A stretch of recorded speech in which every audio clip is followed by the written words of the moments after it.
nowadays, wind turbines are placed in farms offshore, and each individual turbine is trying to maximize its own energy capture and minimize its own structural loading. So it's basically greedy. What we try to do is to let every turbine in a wind farm work together. In that way, we can produce more energy out of a wind farm and also distribute the structural loading on the different turbines.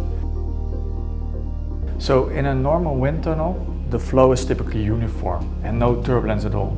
But for our purposes, for wind farm and wind turbine control, we would like to have realistic inflows. And therefore we have the wind shaper. So the wind shaper is basically a wall with individual fans, and each fan can be controlled independently. And with the wind shaper we can create wind fields, reproducible wind fields, in which we can test our turbines, our small turbines. So here you, for instance, see two turbines, and one turbine is basically blocking the wind for the other turbine, which has a negative effect on the power production and structural loading of the second turbine. So what we try to do is we try to come up with technologies to get more energy out of a wind farm and to reduce the structural loading on downstream turbines. So we do that, for instance, by creating on purpose misalignment, such that the wake is deflected from the downstream turbine.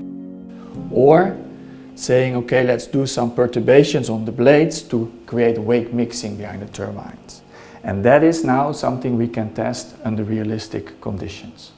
So if we apply our technology on wind farms, so for instance Hollandse Kust Noord, so that's a wind farm that will be operational in 2023, we can extract 2% more energy.